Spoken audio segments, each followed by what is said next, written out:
where diverse nations are drawn together in common cause to achieve the universal aspirations of mankind: peace and security, freedom, and the rule of law.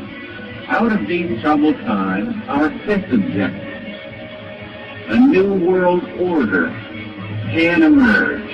Now we can see a new world coming into view. A world in which there is a very real prospect of a new world order.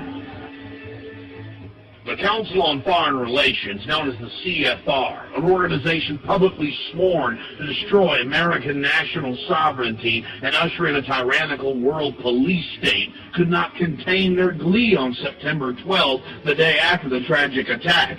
They announced their New World Order.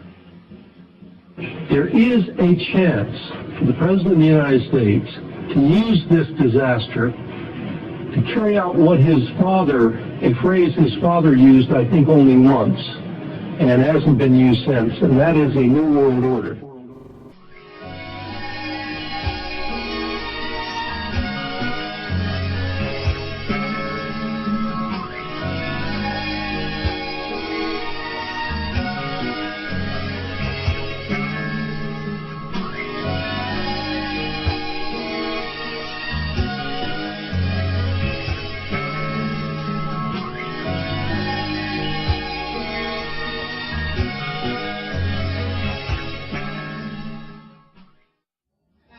Telling me what to do. 5, 4, 3, 2, 1.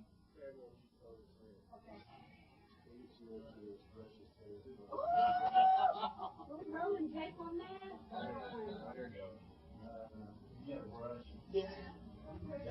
Just one finger victory salute. Word about the president. For 7.5 years I've worked alongside him. And I'm proud to have been his partner. And we've had triumphs. We've made some mistakes. We've had some setbacks. Frankly, I'm worried. I'm worried about the success of our mission. America needs great men of tolerance who can give honest debate to the great issues. I see mostly men being wolves to one another, loss of values, loss of history. Yet, I'm not without hope. We still have Freemasonry. Yes, the same Freemasons that helped create this country have always provided great men when needed. Why, over 200 men from Harvard joined last year. But America needs more great men to step forward. So is there greatness in you? If you think there is, ask. Subjects. Today's superhighways are a powerful tool in the globalist arsenal. They are instrumental in tearing down national borders and merging nation-states into larger confederations. Foreign governments and corporations are predatorily seizing infrastructure across North America, but nowhere has their attack been greater than in Texas. Texas is the front line. Over 8,000 miles of existing roads and land are being handed over to government-backed foreign companies. Foreign companies buy the legislators, who then turn over complete control to the same foreigners who finance their campaigns. Government power is then illegally transferred to unelected quasi-governmental regional boards that circumvent local governments and the will of the people. The next stage of this world government plan is to have a transportation control, and that is called the NAFTA Superhighway, or in Texas called the Trans-Texas Corridor. It confiscates 584,000 acres of land to be transferred into the control of a Spanish company which will collect tolls in Texas for the next 50 years, and there's no limit in the amount of tolls that can be collected. More than 80 federal and state highways have been designated as international arteries. The I-35 NAFTA corridor starts deep inside Mexico and travels through the middle of the United States and ends in central Canada. Container ships from Asia dump their cargo on the Pacific side of Mexico. It then travels duty-free by rail to the new Kansas City inland port, now considered sovereign soil of Mexico, in the heart of the United States. Under international agreements, predominantly foreign companies are placing tolls on already existing paid-for roads. Federal, state, and corporate documents show that they will then use the revenue raised to build up the transportation infrastructure of Mexico, not the United States or Canada, so foreign-made products can pour in even faster from Mexico. Revenues raised will also be used to fund the fledgling North American Union and its growing bureaucracy. Bottom line, they're using our own money to enslave us. First of all, they're proposing a North American tribunal, which would be similar to what we have in Chapter 11 of the NAFTA agreement, which is trumped by international law. The U.S. Supreme Court and our Constitution could potentially be rendered invalid, and what we would have is new North American business law that would trump what we have here in the United States. What is also interesting to note that the NAFTA headquarters is in Mexico and controls the United States trade and rules against the United States Congress, and no one seems to challenge it. It's very probable and probably inevitable that our right to bear arms would be challenged in a North American court. So this is just an example of what's happening and what's being proposed. We want to keep our trial by jury system. We want to keep our right to keep and bear arms. We want a system where we have a Supreme Court and not have a tribunal that will be superior to the Supreme Court. In 2005, Cintra, a Spanish-owned company, signed a secret agreement with the Texas Department of Transportation to erect toll roads on existing roads and to toll new roads that were completely paid for by tax dollars. There are people, believe it or not, in Texas who don't know what the Trans-Texas Corridor is. TTC 69, which they'll have the environmental hearing starting this spring on, runs through my part of the state. And there are people over there who have no idea of what's fixing to come in their backyard. TxDOT, an unelected state agency, claimed that the agreement with the foreign company was even secret from the Texas legislature. When the truth came out, newspapers across the state called for heads to roll politically.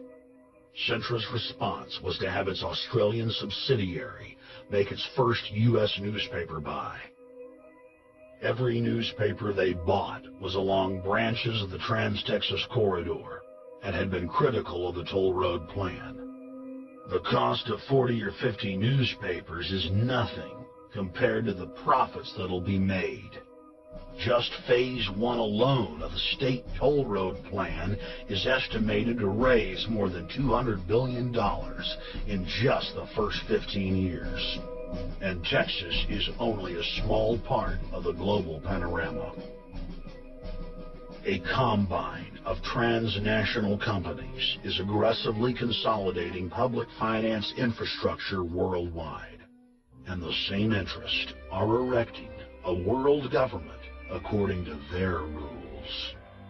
A literal wonderland of corporate corruption, where governments simply act as vacuum cleaners, sucking up the wealth and resources of the middle class and transferring it to offshore bank accounts, leaving behind a cultural and economic wasteland of easily managed slaves. The whole purpose about the North American Free Trade Agreement is not about trade, it's about control. Control of people. Capital is even worse. Control of people. It's not about trade, it's subsidized trade with taxpayers' funds. This thing started here.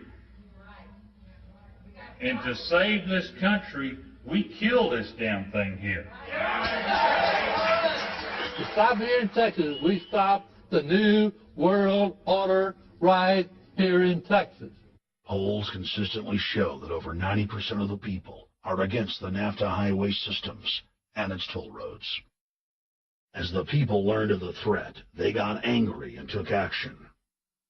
Our ranch is part of the original Spanish land grant, and I would love to not have to give it back to Spain.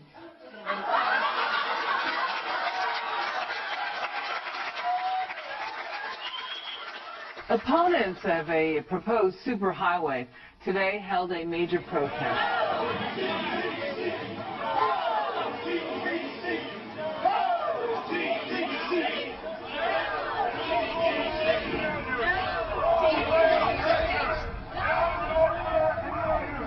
A majority of Texas counties have voted to resist the plan for a North American Union and have vowed to block the construction of its infrastructure.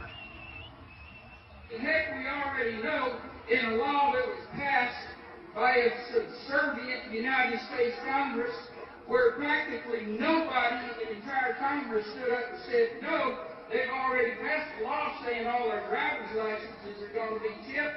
Well, I'm telling you right now, I'm not going to carry in a driver's license and put a chip in it so big brother can watch everywhere I go and shoot and see everything I do. No, no, hell no.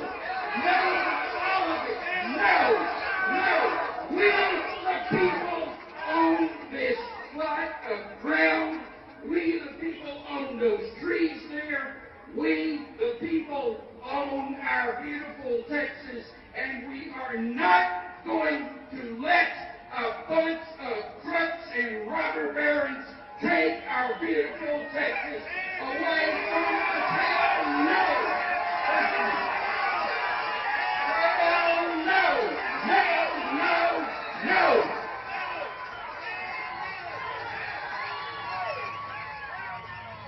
RFID tracker chips embedded in state inspection stickers and toll tags are already being used to track the population. The new system is also meant to control growth and steer development through so-called smart growth. Smart growth, which is nothing more than an effort to bring control into the cities. You have the rewilding of America and the Wildlands Project, the Convention on Biological Diversity, which is to control our rural population. Toll roads on interstate highways nationwide are walling off exit ramps to small towns and rural communities, and are creating ghost towns by design. This trend is accelerating under the NAFTA highway system and is meant to rewild more than half the country. All of these things are designed to bring more and more control to bureaucracies rather than to the independent individual, the sovereign individual of this nation. What brought me into this whole discussion was the fact that while I was doing this multi-million-dollar research effort in the 1980s and early 1990s, I became aware of an agenda basically to lock up one half of the United States into wilderness corridors and reserves.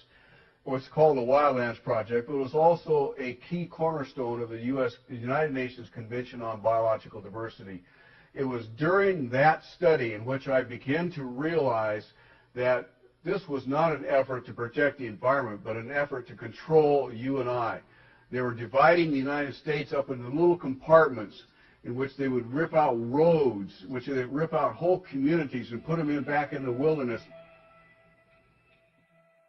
The federal highway system was designed by Pentagon war planners in the 1950s to serve as a rapid deployment conduit to move ground forces for the defense of the United States during invasion. The unconstitutional Northern Command is now using the highway system as a force projection matrix to dominate populations across the United States. Through federally funded emergency command centers, county and city governments are being quietly federalized nationwide. Billions of dollars per city is